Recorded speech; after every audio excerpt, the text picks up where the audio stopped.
कधीच नाही चुकणार तुमचे फेवरेट टीव्ही शोज झी5 सोबत, तेही एकदम फ्री। सर सांगा ना। हे बघ, मी माझ्या राजीनाम्याचं कारण स्पष्ट लिहिलेलं आहे। सर पत्रातलं कारण जाऊ दे, आता मी तुमच्या समोर उभी आहे ना सर, मला मला खरं खरं कारण सांगा ना। कोणी दबाव आणला का तुमच्यावर?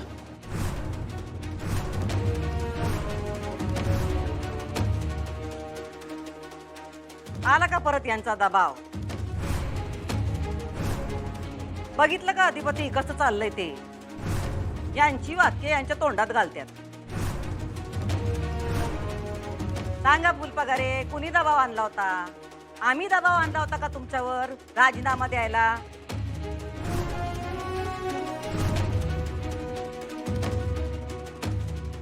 अहो नुसती मान हलवू नका, तोंड उघडून सांगा काय ते।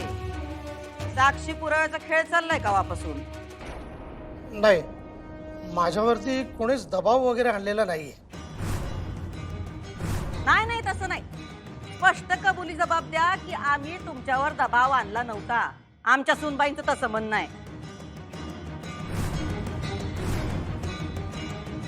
सर तुम्ही खरंच कोणालाही घाबरू नका, जे काही खरं आहे ना ते सांगा।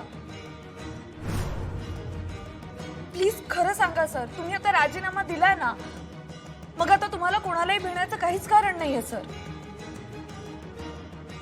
नाही आहे का, माझ्यावरती कोणी दबाव आणलेला नाहीये। खरं सांगतो, मी माझ्या बायकोच्या आजारपणामुळे राजीनामा दिलाय। काय ना अक्षरा, की आता यापुढे मला तिची काळजी घेणं आवश्यक आहे, 24 तास।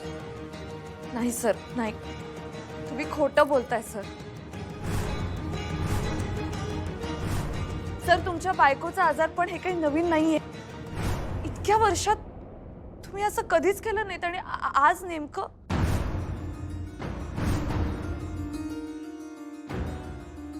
होय बरोबर आहे की, पण ते म्हणतात ना आता तब्येत जरा जास्त बिघडल्या त्याच्यामुळे ते होय ना सर। तुम्ही तरी अजून सोडायची इशे झालं आता। सर आज तुम्ही कधी नव्हे ते खोटं बोलताय। का बोलताय मला माहित नाही सर, पण मला माहितीये तुम्ही खरं नाही बोलत आहात। हा म्हणजे सत्याचा मक्ता फक्त यांनीच घेतलाय बर का। जो यांच्या मनासारखं बोलणार नाही तो खोटारडा। बांगर झाले का तुमचे साक्षी पुरावे? काय म्हणणं आहे आता तुमचं याच्यावर?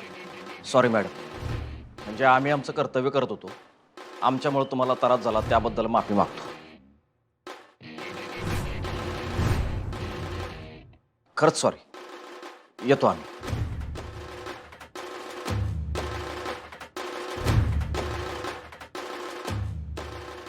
सर तुम्ही माझ्यासोबत चला। यस हे बघ अक्षरा, जे काय बोलायचं ते इथेच बोल।